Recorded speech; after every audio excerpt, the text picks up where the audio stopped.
यह शक्ति तुम्हें मुझसे प्राप्त हो रही है। यह कभी समाप्त नहीं होगी, सदैव तुम्हारा मार्गदर्शन करेगी और तुम्हारे शत्रु इसी शक्ति से वंचित हैं, इसलिए उनकी हार सुनिश्चित हो गई है। तुम वास्तव में देखा जाए तो यह युद्ध तुम जीत चुके हो। तुम भले ही जीत चुके हो, किंतु यह युद्ध अभी समाप्त नहीं हुआ है और जब तक विजय पुरस्कार हाथों में ना हो तब तक व्यक्ति को गंभीरता पूर्वक युद्धरत रहना ही चाहिए। इसका अर्थ यह हुआ कि हद से ज्यादा प्रसन्नता या बहुत निराशा में डूबे बिना तुम्हें जीना होगा। यदि तुम सावधानी पूर्वक इस अंतिम चरण को भी पार करते हो तो तुम वहां पहुंच जाओगे जहां का तो तुमने सपना भी नहीं देखा होगा। मेरे बच्चे, तुम्हारा जीवन अब बदल जाएगा।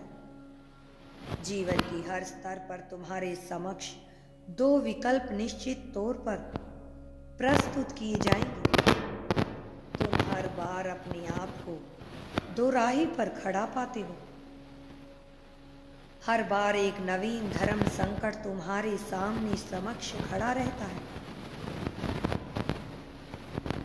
वास्तव में मेरे बच्चे, यह तुम्हारी परीक्षा ही है जो तुम्हें दो राहे पर खड़ा रखती है।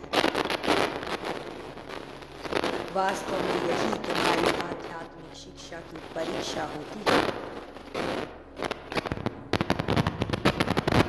तुम्हारा निर्णय ही तय करता है कि तुम कितने परिपक्व हुए हो और ऊंचाई की ओर कितने बढ़ रहे हो।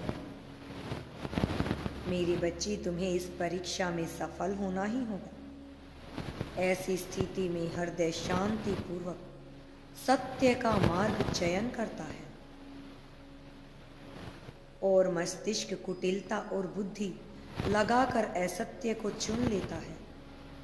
इसलिए तुम्हारा दिल मंदवाड़ी में एक बार अवश्य बोलता है और तुम्हारा मस्तिष्क तेज गति से तर्क रखता है। जो व्यक्ति अपने भीतर चल रहे इस तूफान में सही निर्णय लेता है वही आध्यात्मिक सफलता को प्राप्त होता है।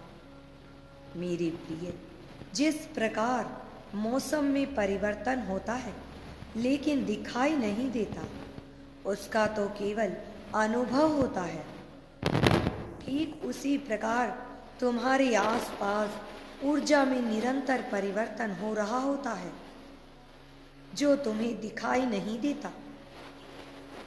इसका अनुभव तुम अवश्य ही कर पा रहे होंगे और जब यह ऊर्जा पूर्ण रूप से विस्थापित हो जाती है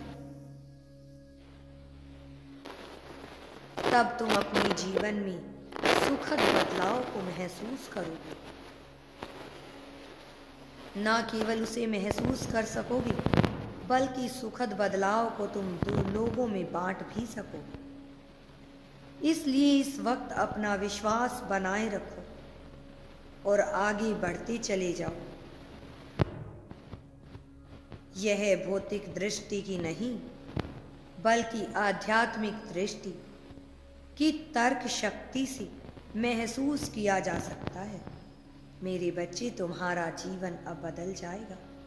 यह तर्क वितर्क तुम्हारे सामने ही होगा। केवल मन की आंखों से तुम एकाग्रचित होकर ही देख पाओगे। तुम अपनी भीतरी शक्तियों को अब पहचानो। तुम्हें किस उद्देश्य के लिए यहाँ भेजा गया है, इस बात पर ध्यान दो। अपने आत्मविश्वास को पुनः जागृत करो, क्योंकि तुम्हारे आत्मबल की शक्ति ही तुम्हें भयभीत होने से रोक सकती है। तुम्हारा जीवन प्रगति की ओर अग्रसर हो रहा है। सामान्य मनुष्य के लिए सामान्य बात नहीं है यह सब, क्योंकि तुम मेरी प्रिय संतान हो। इसीलिए तुम्हें यह उद्देश्यपूर्ण जीवन मिला है और यह सब कुछ सहना भी सामान्य नहीं था। जिन जिन परिस्थितियों में तुम टूट सकते थे उन परिस्थितियों में तुम योद्धा बनकर बाहर निकले। चाहे तुमने विलाप किया हो, चाहे तुम हर्षित रहे हो, परंतु तुम पीछे नहीं हटे। लेकिन तुमने एक बात जो तुम्हारे भीतर सदैव विद्यमान रखी, वो यह कि तुमने कभी हार नहीं मानी। तुम सागर की लहरों की तरह बहते चले गए और अपनी सभी चिंताओं को एकाएक करके समाप्त कर दिया। त्याग करते रहे उनका। तुम इस गुण को अभी भी पहचान नहीं पा रहे, लेकिन मैं जानता हूं कि तुम्हारे भीतर यह गुण विद्यमान है। तुम्हारे भीतर आगे बढ़ने की लालसा सदा से ही रही है। जीत तुम्हारी रगों में बह रही है। यदि तुम यूनिवर्स पर विश्वास करते हो तो कमेंट में धन्यवाद यूनिवर्स लिखकर चैनल को सब्सक्राइब करो। मेरे बच्चे, तुम्हारा कल्याण होगा। तुम्हारा जीवन सुखमय और समृद्ध बनता चला जाएगा और तुम खुशियों के इतने करीब आ जाओगे कि लोग तुम्हें पहचान भी नहीं पाएंगे।